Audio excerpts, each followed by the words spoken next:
This episode is brought to you by Next Level Fitness Club in Lebanon, Virginia. 1806 East Main Street, Lebanon, Virginia, 24266. They are a 24/7 gym facility, 24/7 tanning. They also offer certified personal training and certified functional fitness classes to fit all needs. If you're in the market for a gym membership, this is a great place to hit up. Hit up Ethan, Tyler, or Jordan at any of their numbers and check out their website at www.nextlevelfitnessclub276.com. And we're live. Happy Monday morning. Hopefully everyone had a wonderful weekend so far. It's your first time tuning in. This is Tyler's Talking Sports. On the other side of the mic, my brother from another mother, Tyler Hess, and myself, Tyler Castle, bringing you Tyler's Talking Sports. And guys, this one's labeled Monday Night Battle in Lebanon and a creepy Saturday in college football. Yes, so if you're listening to this, Hess and I are going to the field tonight at Lebanon at 7 o'clock. We'll be there probably, what, Hess, about 6? Yeah, around about that time, yeah. Around 6. Around 6, 15 till, something like that. Something like that. We'll do a little pregame, halftime updates, of course, updates throughout the game, and then a post-game interviews as normal, TTS style. We do have a surprise.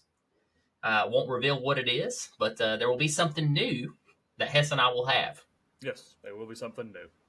Yeah, don't want to get into too much of that, but something new. You'll see it there in our pre-games and yes, absolutely. But before we get into Lebanon and Virginia High coming up tonight, Hess, as always, how was your weekend? Buddy, busy. No, I'm just kidding. I'm not going to do what I did last week. I just play with you. Yeah, it was busy. Braxton had his last travel ball tournament this weekend. Played good, didn't come out with the victories or anything like that, but they played really well. Bryson got to pitch a little bit Saturday, pitched well. Really proud of the team. It's fun to coach them. Didn't plan on helping coach, but ended up starting coaching, and it was fun to be part of that. And hate to see the season's over with because all those kids got That's fast. It felt like it flew by, but it really did. Since I think Bryson's played 6 straight weekends, so we're excited about a little break. We're going to take about 2 months off here, but we got basketball. He's got basketball practice next Thursday, so we're jumping right into another sport. Straight into another. There you go. Keep you busy. Forward to that. But yesterday wasn't bad. Got to get home and was able to sit down. And once we figured out what TV provider we were going to use, got to watch some football. But other than that, man, here we are. And what about your weekend? How was it? It was solid, man. Took care of my great uncle.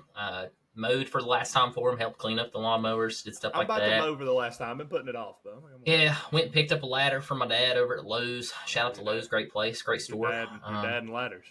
He's probably got now about 20 ladders. He needed this 8-foot because it was a good deal. It's on sale right now in case anyone's want an 8-foot ladder. He told me shout-outs. $80. And if you want a 5-foot ladder, it's $50. That's so 10 foot. That's $10 a foot, guys. $10 a foot. So pretty good deal. Saw Timmy Brown when I was coming out. Sorry, that's $1 a foot. Sorry. No, $10. You said it was $50 for $50 for a 5-foot ladder. Oh, 5 foot. Sorry. Yes, I took that backwards. It's all good, man. We're good. It's all good. Right. You can be dyslexic.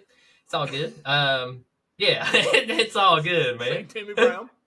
Saw Timmy. Yeah, good seeing old Timmy. And come on home, watch some college football on Fubo. No free shout out, but normally Hess and I, we're always talking about YouTube TV and the multi-stream. Well, you know what? Poop on YouTube TV. Yeah, poop them.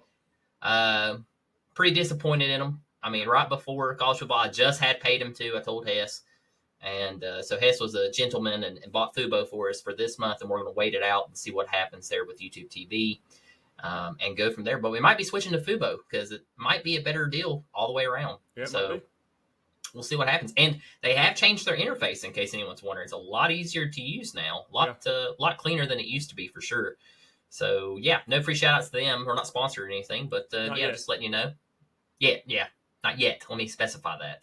Hess, you want to go over our socials? Social's still doing their thing. We're almost to 2K followers on Facebook. We're creeping up that ladder. We're still over 600,000 views over the last 28 days, so that's been pretty cool. YouTube, cool. We're 9 subscribers away from 200. TikTok, we are 24 or 25 followers away from 1,000. Instagram, we are getting new followers every day. I think we're close to 300 on there, which is a long way from where we were, so Instagram's doing well. Spotify, we're still getting followers on there, so everything's been nice. Socials have been great. What about you, Castle? What about this merch update? Got any merch update? Merch update, just to let everyone know, of course, today is Sunday when Hess and I are recording. I ordered 14 hats this morning. They should be in within 1 to 2 weeks. I still got some hats here to get delivered and shipped out. So Lee, Dylan Wall, got to get those shipped out to those guys. So they've been supporters since day one, so got to get those shipped. But I got 14 there, and I think we got 8 or 9 hoodies to get ordered and made. So merch is merching. I mean, it's a lot of merch. Yeah. Merch is merching. We do have a PayPal now. Yeah.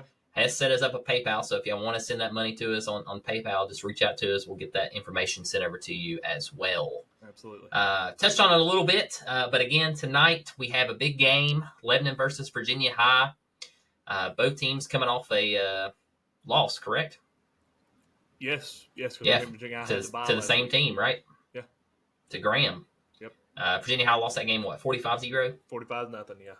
And Lebanon lost 59-14 to Graham. So pretty much same score if you think about it.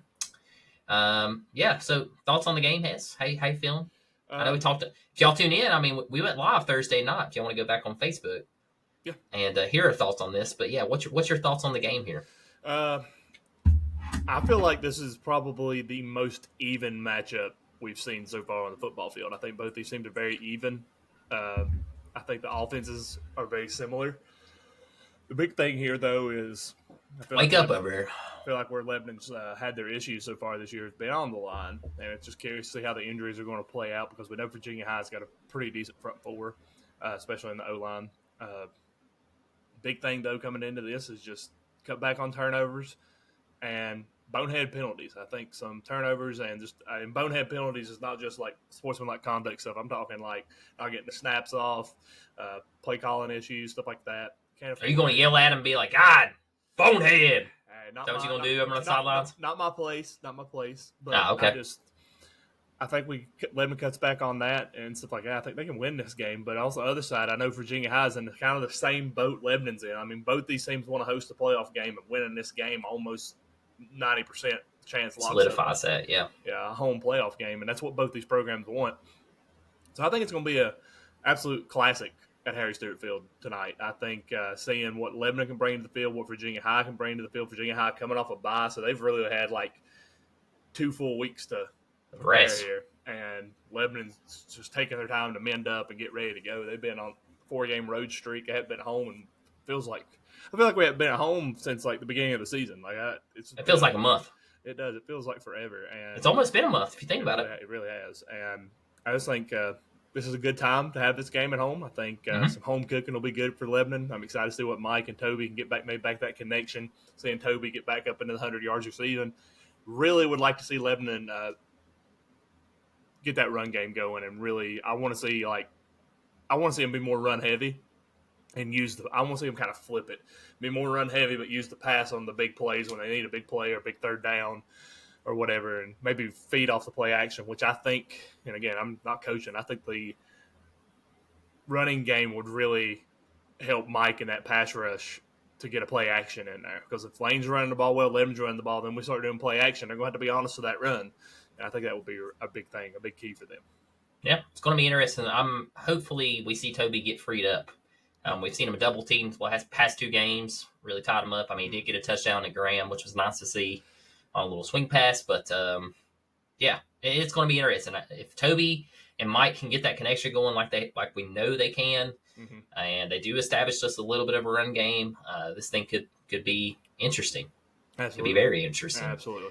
So we'll see what they have. Guys, we're going to give our score predictions, everything right before the game. So tune in probably, about 6:30, 6:45? Yeah, something like that. Somewhere in there. Just be on the lookout on Facebook and YouTube. We'll be going live there. So, yeah, and not to get too far ahead, but we also have a look ahead to senior night this coming Friday. So it's a very short week for TTS and Pioneers, another home game. So that's the 7th, in case y'all are wondering, at 7. So those people that were talking about a short week, that's why Lebanon didn't want to play. Well, they're doing an even shorter week at the end of the season. So your argument's kind of invalid. Yeah. But yeah, senior night. So make sure you come out to that. We've got plenty of seniors. How many seniors has? 15, I think is what we count. 15. So that's half the team right there. Yeah. It's kind of scary to think about that. We have 31 players and 15 of them are seniors. So I'm looking forward to Wow. senior night, though. We got something a little special planned for their seniors. Yeah. Something Yeah. we want to flip the script on and honor these guys. I've had an absolute blast covering this football team.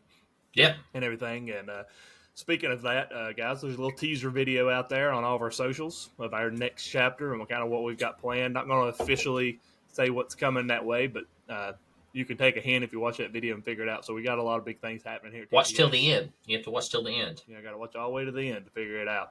So looking forward to that. But yeah, senior night coming up next Friday night. But we got to get done. We got to get this Virginia High game out of the way. Got to get a win here, and then we can coast into the senior night and see what we can do with Tazewell. But can't be going into senior night overlooking Tazewell at all.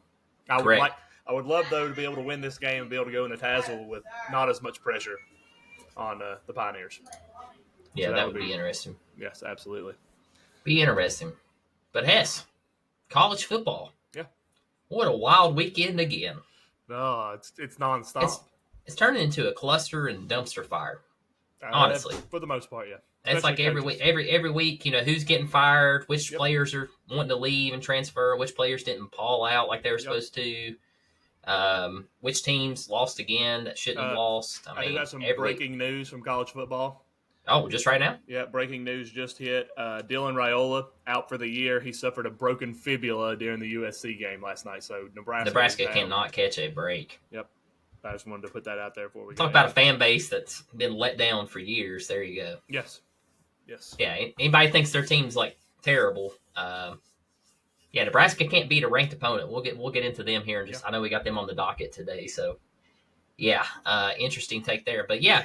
Other coaching news, not so much players, but Hugh Freeze, gone, finito, goodbye, out of here. It's every week, especially in the SEC for real. And I'll be honest with you, I would say keep close to your phones and stuff. Say Mark Stoops is next one gone. He's on the hot seat, big time. I think him winning Auburn helped maybe just a little bit. Yeah, but that's now 3 wins for Kentucky. Mm-hmm. Yeah. And Mark Stoops, in my opinion, I said he should have been gone a couple years back. But, he was looking. Imagine if Texas A&M took Mark Stoops. I mean, probably wouldn't have been a bad hire. I mean, I disagree. I don't think it's on Mark. I mean, Stoops. Elko's definitely the better hire there. I don't think it's on Mark Stoops, though. I think you're looking at a pretty good coach coaching funding. At a basketball program. Yep. I don't think they put the attention toward the football program. I mean, you look at the Kentucky Wildcats basketball program, they're one of the highest paid NIL programs in the country. Top 10 perennial. And then their football program is ranked near the bottom of the SEC in funding. So, I mean, I don't know. I just feel like there's a lot of things there. It's a tough place to coach. Mark Stoops, I know we talk about Hugh Freeze being fired here, but Mark Stoops there have been some seasons, they got ranked at least, I think I remember in the last couple of years, in the top 10. I think they got Will Levis. I mean, the hype. Everybody talked about Will Levis. I mean, but I mean that's Kentucky football. That's what Kentucky's been since I can remember. It's 20 years. Every 4 years they have a pretty good team, and then it's bottom of the barrel, and then they work their way back up.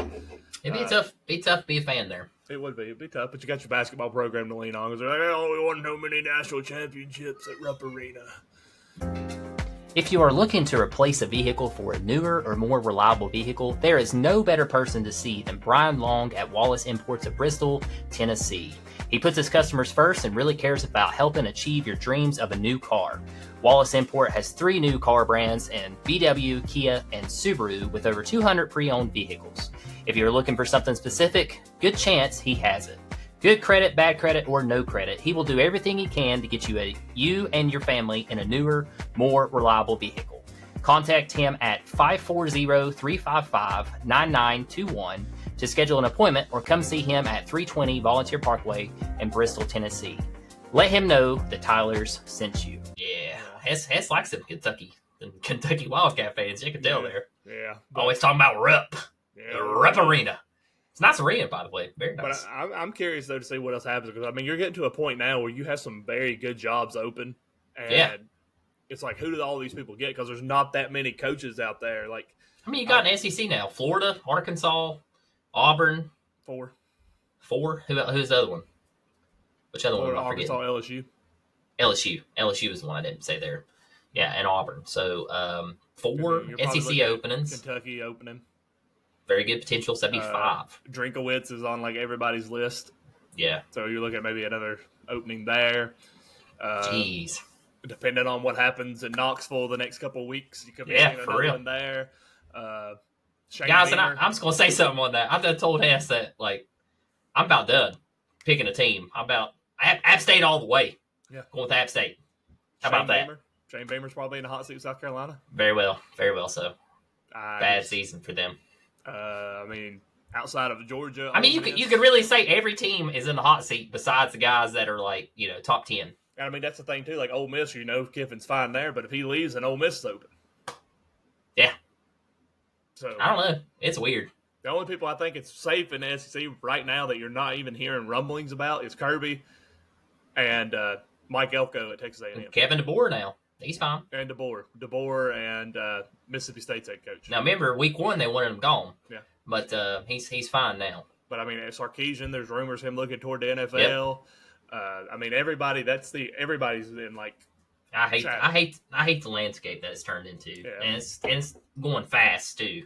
I mean, you and I talked about how the NIL and the collective and all that could ruin college football, but we didn't expect it to happen this fast. Yeah, I didn't see that. And all your donors and everything. I mean, there's threats, as you mentioned. Just with Tennessee, since you was looking at ties there before we went live. I'll just mention that. So there's threats there from donors saying, hey, if y'all keep piping, we're not going to give you money. Yeah. So when you start having the donors and those people having a say, like a big say in that, that's when the college football just kind of turns into who's got the most money and who can go get the best of the best. I mean, it's just going to turn into that. We're completely away from the Phil Fulmers, the Steve Spurriers, the Frank Beamers. You're not going to have a tenured coach. I don't think you're going to see that. The Joe Pa's. I mean, the Pete Carrolls. Heck, Van Gundy. He was there. What, Oklahoma State? What, 20 Gundy. Years? Mike Gundy, not Van Gundy. Mike Gundy. Yeah, Mike Gundy. Sorry, Gundy. Mullet Gundy. It's like at Oklahoma State. Coach Van Gundy. Yeah, I know who you're talking about. Sorry. That was a good impression, Hess. You ever thought about doing impressions? No. You should. But since I mentioned the NBA there, I do want to make a big shout out here. Mac McClung. Yeah, boy. Representing. Indiana Pacers played 12 minutes last night. They didn't play last night. Not Friday night? A couple nights back. He didn't play last night. I looked. It was Friday night then. First night he had 7 points, you're right. And then the second night he played a little bit more and he had 13 points, I think.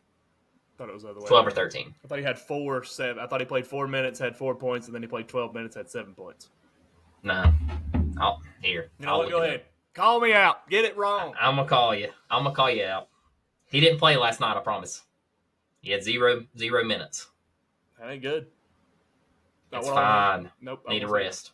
Need a rest because he's balling out too much, baby. Got to save him for the season. What we got? All right. What we got?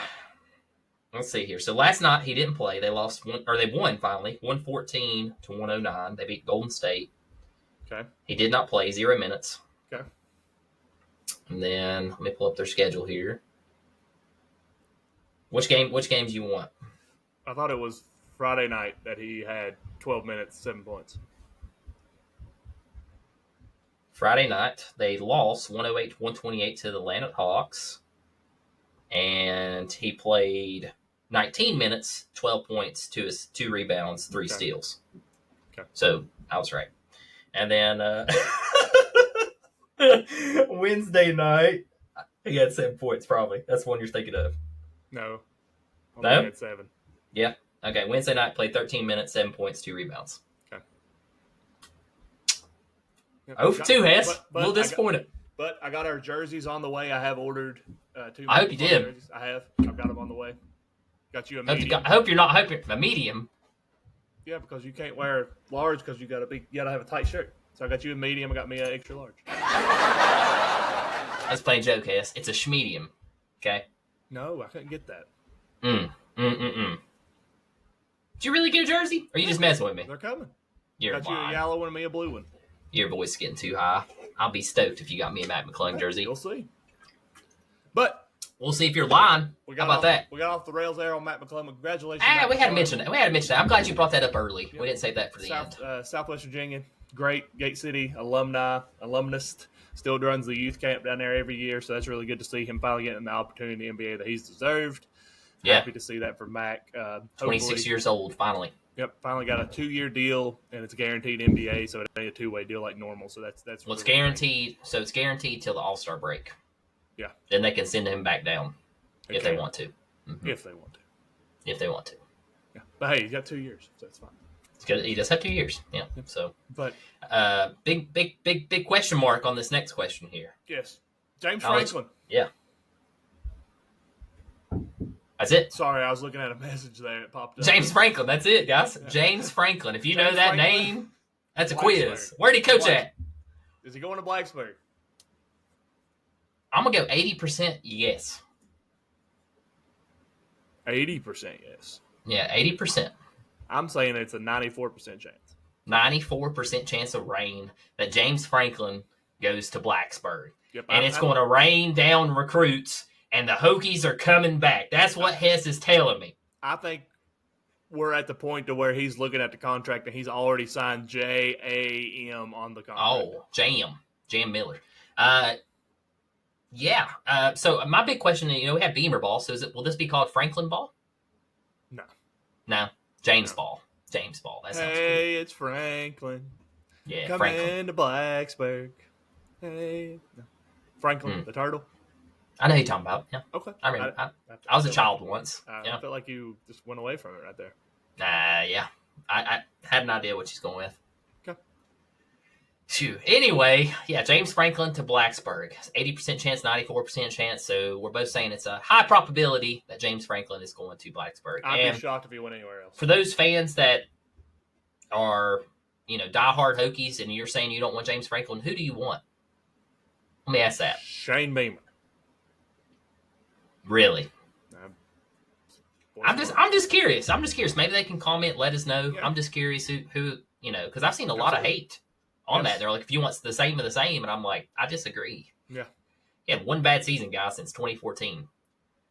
And what even? I mean, let's just be honest. He lost 3 games. I mean, he might have won the rest of the season if he's still there. We don't know. I mean, Drew Lar going out probably would have hampered that a little bit, but I mean, yeah, look at the cards he had this year. Yeah. I don't know. He can recruit guys. He can recruit Virginia. Yes, He's a proven coach. He's been in the league, knows how to do it. Yeah. He'll win you football games. I promise. Yeah, absolutely. Promise. And if I'm wrong, you can come to my house and tell me I'm wrong to my face. I like that. How about that? I like that take a lot. Other coaches on the hot seat, Hess, anybody right off the top? Nothing like official. I mean, there's some rumblings out there, but I don't want to say a bunch of names and be get slammed by somebody who's like, oh, y'all are a bunch of basement dwelling mama boys that don't know what you're talking about. But we are. We're living in bandwagons. Yeah, a lot. There's a lot of rumblings out there right now. I mean, honestly, I haven't heard a lot, but I feel like South Carolina lost this past weekend. I think Shane Beamer is the next. Him and Mark Stoops. I mean, we mentioned Mark Stoops, but I think so you're saying them out of the SEC. I'm gonna say I say Norvale's got to be gone here soon. Norvale has to be close. Yeah.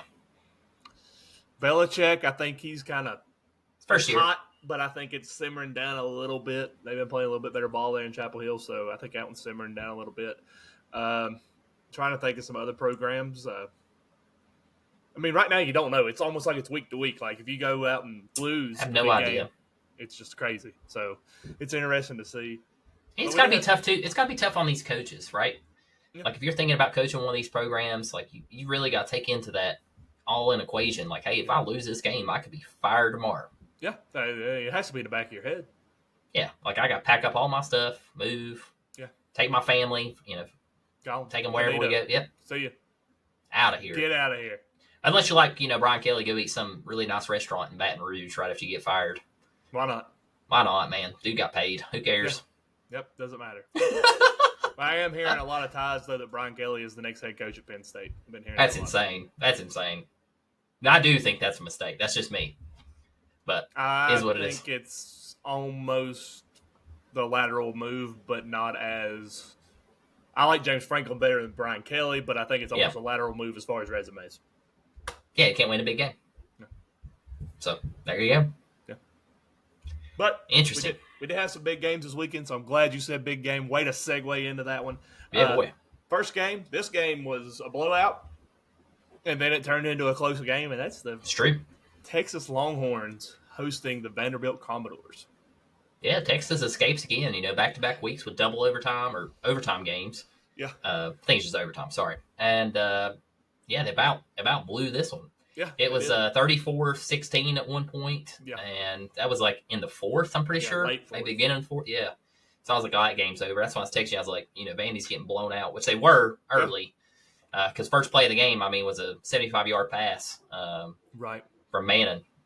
So speaking of Arch, he's showing up here. Past couple games, he's looking pretty good. Yeah. 25-33, 3 touchdowns, 328 yards. Dude balled out. Love seeing that. Love seeing him, transform right in front of us. He did have that pass to Wingo, like I said, to start things open. So anytime you can start off with one pass, one touchdown, big play, it's a resume, set up for a good day. Yeah.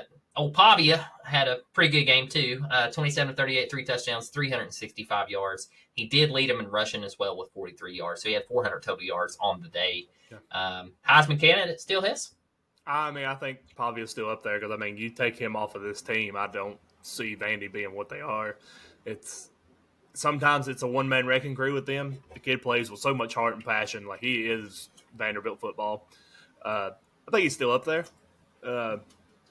I worry longevity as far as, like, him taking a beating, like, how much more he takes. He's one good lick away from being. I think this is 3 straight weeks we've mentioned Vandy, and he's been the leading rusher for Vandy. Yeah. And he's playing great football. You could tell him is a true leader. I was watching a thing about him. He knows he's got a nickname for every player on the team. He sits with a different group of players every day when they have their lunch. He sits with a different group from freshmen, sophomores, whatever, lineman groups. He sits with all of them. They showed a video of him, like, and I'm saying all this because there's a lot of negative publicity I think gets into Pavia sometimes, but it was showing, like, how much he puts into the community, but how much he puts also into that team. He knows, like, not only does he know every player's name or have a nickname for every player, he also knows, like, their family. How's your mom? How's your dad? How's your sister doing? Stuff like that. And he's been a true leader of this team, and I think he definitely needs to still be in the Heisman talks. Does he get an invite to New York? They only take 4. I think he's sitting at 4 now is where I'd probably put him.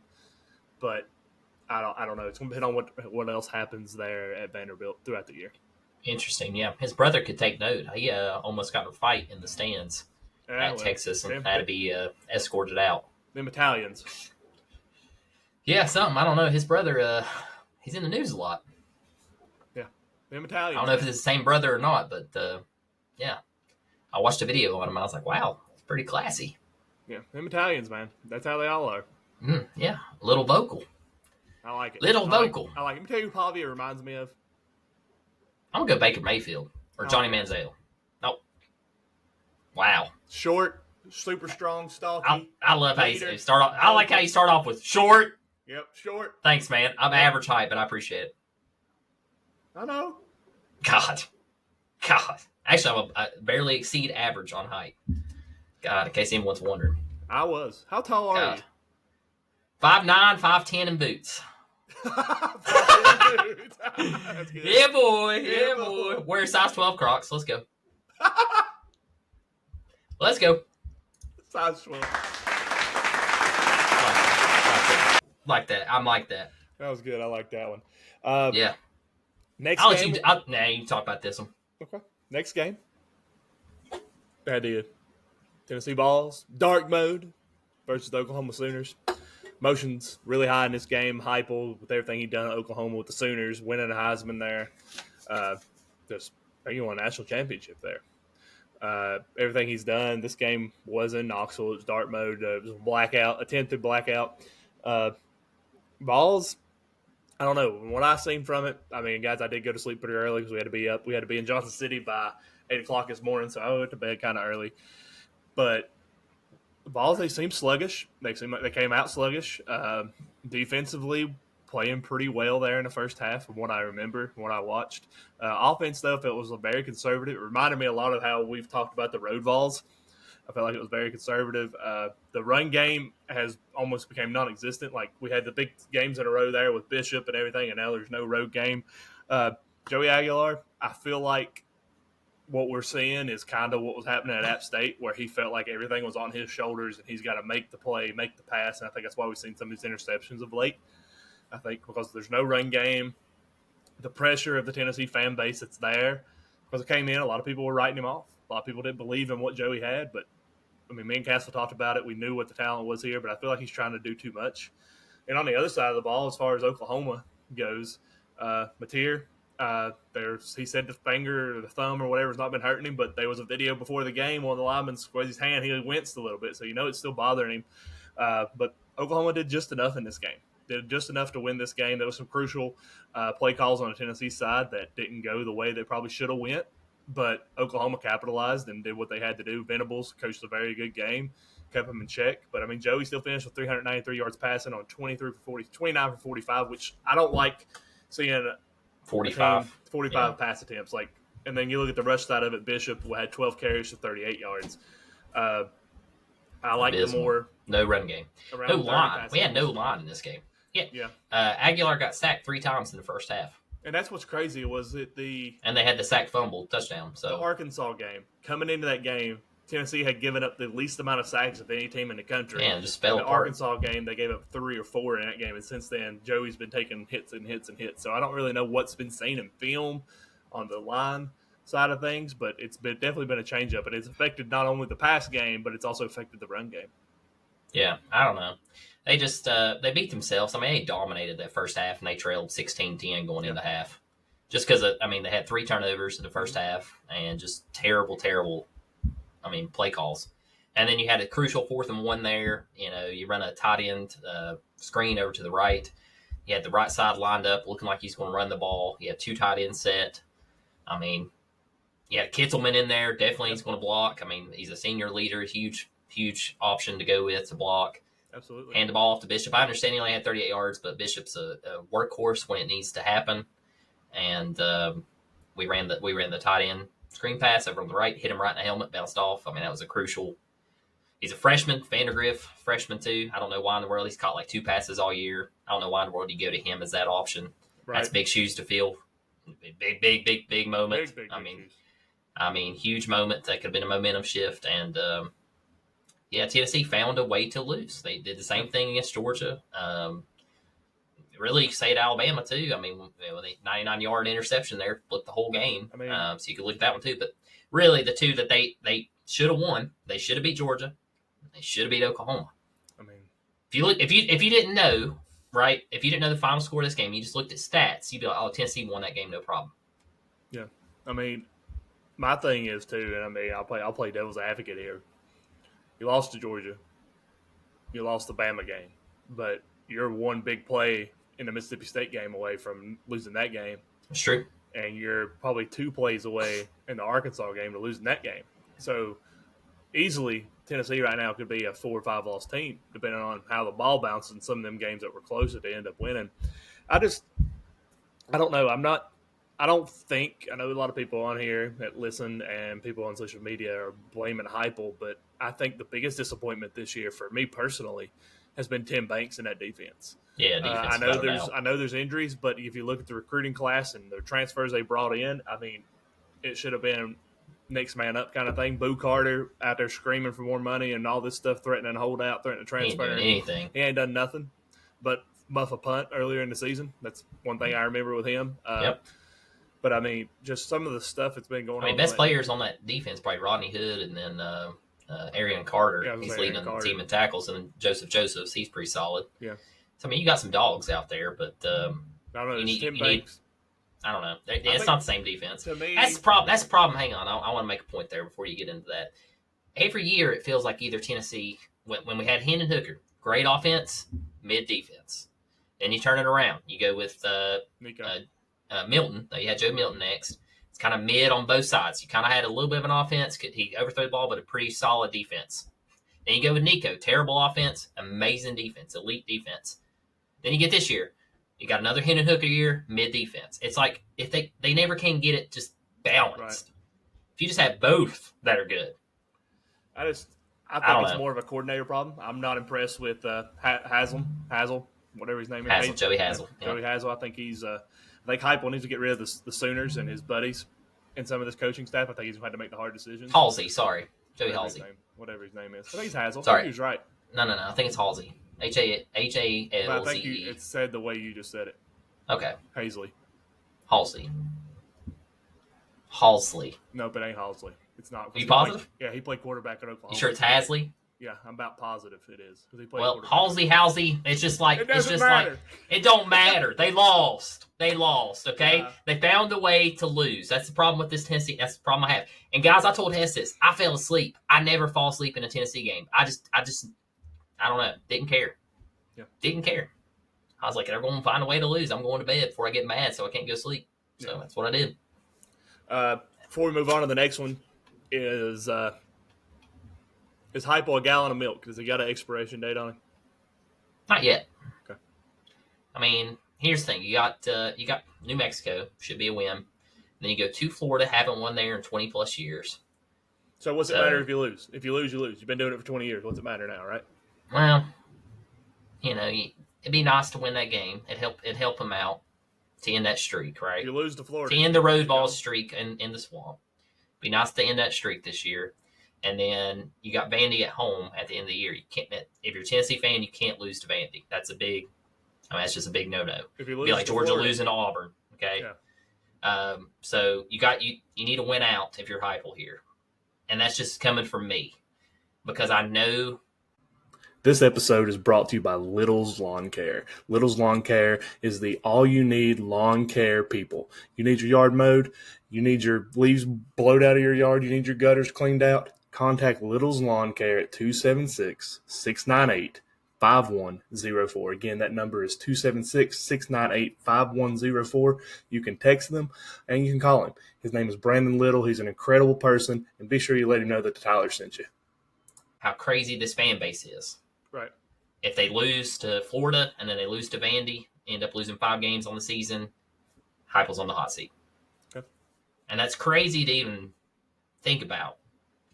But because he's resurrected this program in the past 5 years. I mean, 5 years ago, we were 3-win, 4-win team, and people seem to forget that. And I don't know, guys. I might be switching up fan bases. I don't know I don't know how much longer I can do it. Yep. I'm just tired. I understand. Too many. Let me be nice here. Too many crazed fanatics that think they know football, but they don't. Yeah. That's me being nice. I get that. Next game here, speaking of Florida Gators, world's largest cocktail party, or I think they call it tailgate party. What a game. Because they can't say cocktail because that promotes alcohol. So, tailgate. Georgia versus Florida. Didn't know that. Yeah, they changed it a couple years ago. Interesting. But everybody still calls it the world's largest cocktail party. But anyway, Georgia played this game. Florida came out, interim head coach, Coach Gonzalez. Really liked that guy. I was listening to his interviews during the game, halftime interview. Very just, hey, we're out here to play football. It doesn't matter our record today or tomorrow. We're here to live in this moment and play the game. Said that their playbook was like super thick. Said it was like a 3-ring binder thick, and then now it's down to like 7 pages.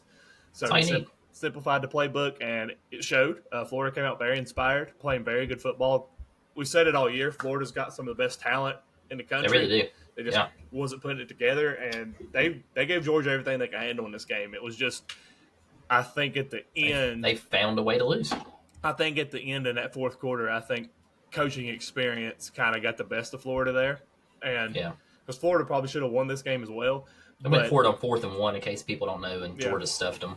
Yeah, and Stockton had a great game. He played really well. I was really impressed with Branch. Branch played a great game. Had some pretty big catches, and some big moments. That's transferred from USC, right? Yeah, he got him and his brother. His brother's a DB for us. But Florida, though, I'll be honest with you. I mean, Georgia won the game 24-20, but I was very impressed with Florida. More impressed with Florida. Yeah, that's the best game they've played all year, probably. And I could really see Georgia or Florida run the table these next couple of games, and they may pull off 3 straight wins here because, I mean, they're playing good football. The athletes are there. Lagway is probably – I don't agree with this guy a lot. I don't like him much, but Jordan Rodgers stated it. He's probably the most athletically gifted quarterback in the SEC. Yeah. It's just putting it out there and putting it all together at one time, and I thought that was a really good analysis. He had a costly throw there that pretty much cost them a game. Yep. On that 4th down, where they went for it, and it should have been intercepted by Georgia. But turnover on downs there, that's really what called the game. Mm-hmm. And then you just had Stockton doing what Stockton does, man. Stockton finished up with 223 yards, 20 and 29, 2 touchdowns, 1 interception. Georgia's cruising. They are, but it's like they're They- not they- as they're- intimidating. Let me say this: they're finding a way to win these games, but they're making it interesting. Yeah, but they're not as intimidating. Defense, And they are a come behind team. I swear, they've been down every game. They cardiac come kids. back and win. They're just not as intimidating as years past. Like they don't really have that big, No. powerful running back you think of. I mean, they got them, I'm not But- picking Georgia to win a natty. but I don't know. It's just very, very interesting. Interesting. They're not as intimidating. That's the only way I can put it. Like defensively, they're good, but they're not like that. You better hope you score a point when you have an opportunity against Georgia. Like you Right. expect them now to give up points. Like you don't expect to go in a game and pray that you get a touchdown. Now it's kind of No, like they're can we get a through? good football team. Don't get me wrong, but I'm just saying Yeah. they're just Oh, I agree. they're not elite. They're not elite like we've seen in a couple Years of past. Kirby's years, and I don't know if we'll see that again. All right, it's gonna be tough. I'm being serious. The landscape of college football is really tough. And I don't got it on here, but I wanted to mention it. This is a quote, so don't come at me, people. Nick Saban was talking about Julian Sayin, the Ohio State quarterback, I like what and he he's said. talking about had Sayin on the practice squad. Said he was on a practice squad at Alabama running the scout team for him, and he goes, "That dumbass coach never gave him an opportunity to play." Nick Saban was the head coach there at Alabama. Yeah, that was during great. time. That So was I great. love that. I had to watch that College Game Day. I had to illegally stream it on YouTube so I could watch it, and then it got banned, because the YouTube police banned it off. That's what I call them, the YouTube police. So I like yeah. it. The YouTube police. yeah, I was trying to watch Game Day and I kept moving to each streamer, picking up Yeah. viruses on my phone, so Nice. just so I could watch College Game Day. I like Thanks, it. YouTube. Appreciate it. We talk about the Georgia Bulldogs.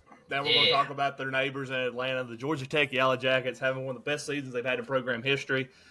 It's kind of fumbled a little bit yesterday. Yeah, Lost they to NC sluggish. They were down big. They were down worse than this at one point. Yeah. Final in this game ended up being NC State 48, Georgia Tech 36. But Haynes King pretty much does it all for this team. Like, I'm surprised he's not their leading receiver. Yeah, he had 408 yards passing, 25 35, 2 touchdowns, 1 interception. He's got to be in the Heisman candidacy. 20 carries, 2 touchdowns, 103 on the ground. So he had over 500 yards total offense just himself. But then you look on the other side of the ball. It's like I was telling you with NC State. I mean, they show up in these big games. They beat Virginia early in their season, if everybody remembers, and then they just beat a very sound and good team in Georgia Tech. Yeah, absolutely. So very streaky, but they show up. Kind of reminds me of the old Tech teams in a way. Tech would always show up in the big game and give them a run for their money, and that's this NC State team. Yeah, absolutely. I was shocked by this in a way. Like, I mean, I thought Georgia Tech was going to cruise. Didn't really expect them to lose any kind of games down the stretch here. Maybe the Georgia game. No defense from Georgia Tech in this. It wasn't on the offense. The offense was there. I'm already putting it, though, out there. Last week of the season, Georgia Bulldogs upset alert against Georgia Tech. Could be. That game is neutral site, though, for the first time. They're playing that one in the Mercedes. I don't know. If Georgia Tech's defense shows up like this, it won't even be close. Maybe. I just kind of shocked. Haynes King, athlete, just got to keep him healthy. Yeah. And we got one more game here to talk about. This game was solely in control for Miami, and they just could not keep the Mustangs back. Carson Beck just loves to give I them would say all he the- fumbled it away, but he intercepts. He just throws interceptions. Yeah, So he just throwing them back. I think now he has 8 or 9 in the last 4 games, something like that. It's ridiculous. I think it's 9. But guys, in case y'all wondering, he's the highest paid college athlete with the most interceptions thrown probably in a 4-game span. So that's pretty good for him. Yeah, and the interceptions he's been throwing have been at the goal line. Yeah, it's been terrible. Costing the game. Yeah, this one definitely did throw an All interception. losses fall on Carson Beck at the moment. Yeah, they really do. And I mean, Oh, Sid, man, I feel sorry for him. this interception here, there was an overtime. They were getting ready to score. I think they were 5 yards out, and he throws an interception, and SMU got the ball back, and all they had to do was kick a field goal. They ended up scoring a touchdown to win 26-20. Miami.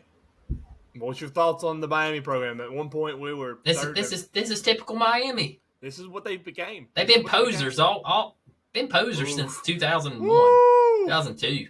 Posers. They come in hot. Yeah, they come in hot. Everybody's high on them. Think they're going to win the ACC, and then towards the end of the season, they start just falling apart. They did it last year, the year before last.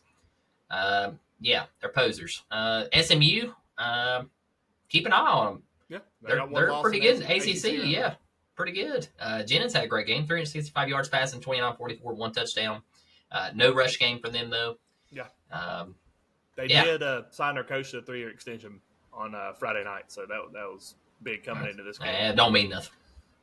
Don't mean It don't mean nothing in today's landscape. But yeah, SMU, that's a good win. But yeah, Miami, I'll say it again, posers. One more time, poses.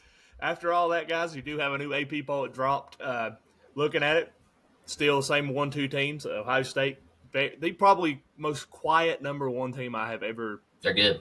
Nobody's talking about them. They're just good. They've whooped Penn State 38-10, 38-14, something like that. It was 17-10 at one point. It was kind of close. Yeah, but that's just what they do. I mean, they just wear you down and just beat you. Yeah, and then That's a number good 2, team. Indiana. Very good team as well. They won 52-7. That game was close for a while too, Hess. And then they put their foot down.